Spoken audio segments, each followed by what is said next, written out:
Do not spoil what you have by desiring what you have not. Be moderate in order to taste the joys of life in abundance.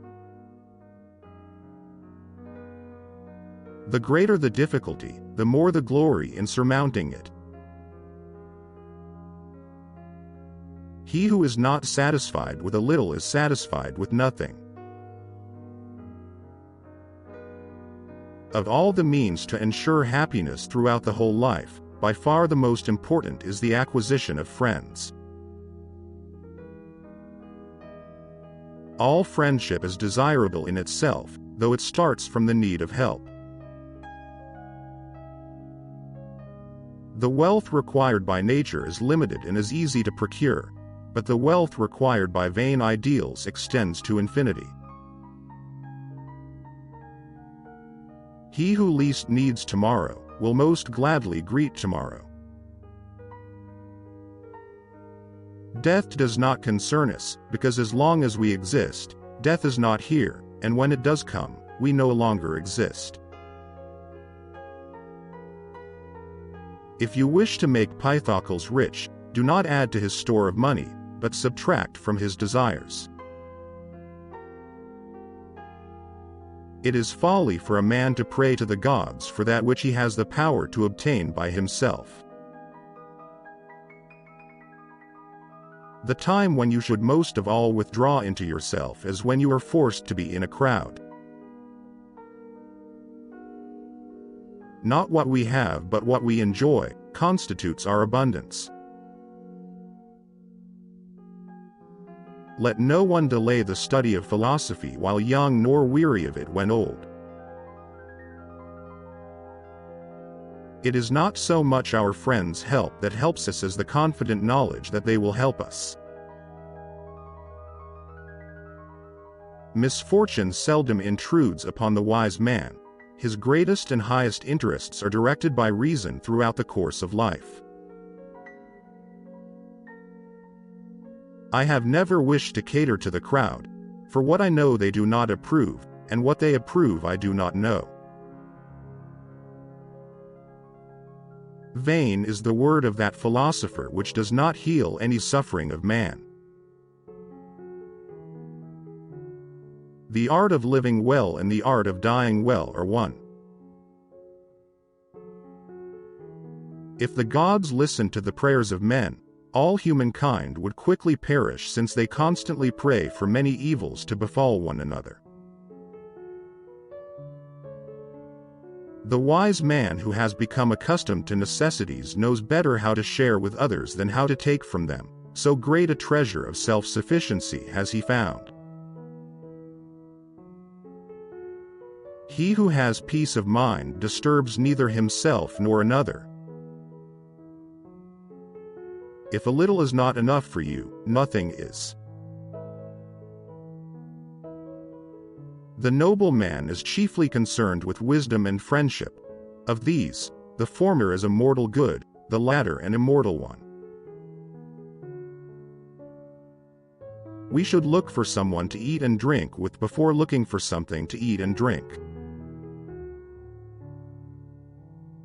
The fool's life is empty of gratitude and full of fears. Its course lies wholly toward the future.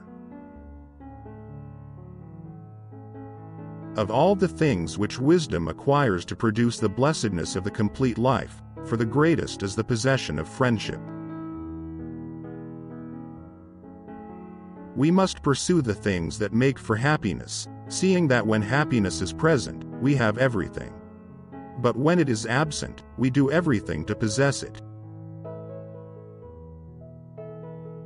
If a person fights the clear evidence of his senses, he will never be able to share in genuine tranquility.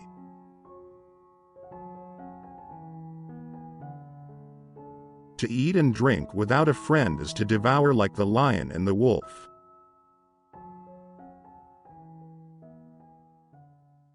If you shape your life according to nature, you will never be poor. If according to people's opinions, you will never be rich.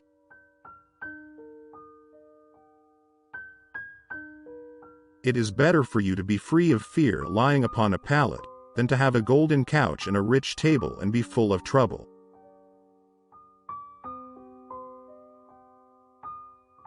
Contented poverty is an honorable estate.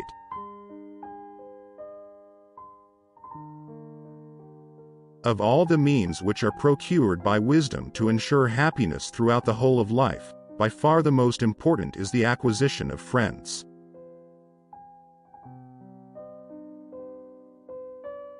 With the Epicureans, it was never science for the sake of science, but always science for the sake of human happiness.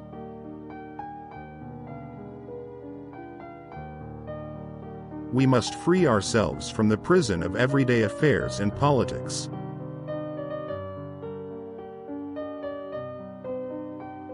Always change those men who never really loved. Therefore, foolish is the man who says that he fears death, not because it will cause pain when it arrives, but because anticipation of it is painful.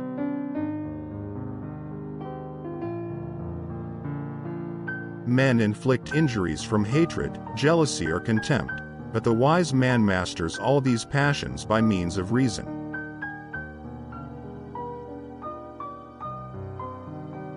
When you die, your mind will be gone even faster than your body. We must laugh and philosophize and manage our households and look after our other affairs all at the same time, and never stop proclaiming the words of the true philosophy.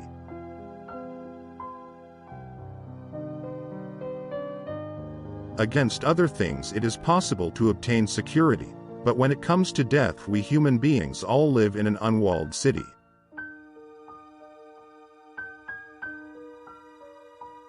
By pleasure we mean the absence of pain in the body and of trouble in the soul.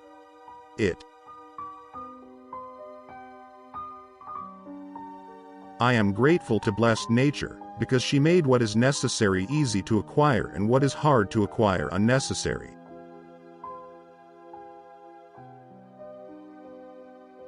It is impossible to live a pleasant life without living wisely and well and justly, and it is impossible to live wisely and well and justly without living pleasantly.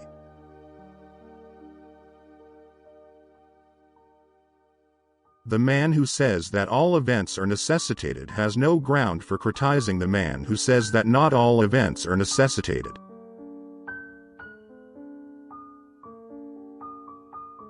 Some men spend their whole life furnishing for themselves the things proper to life without realizing that at our birth each of us was poured a mortal brew to drink.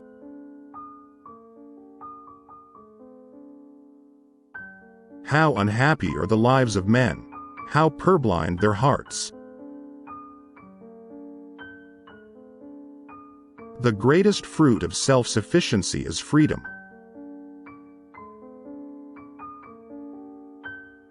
This science explains to us the meaning of terms, the nature of predication, and the law of consistency and contradiction.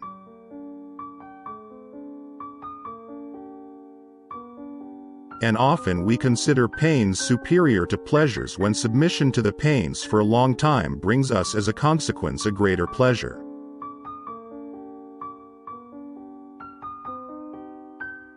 Accustom yourself to believe that death is nothing to us, for good and evil imply awareness, and death is the privation of all awareness.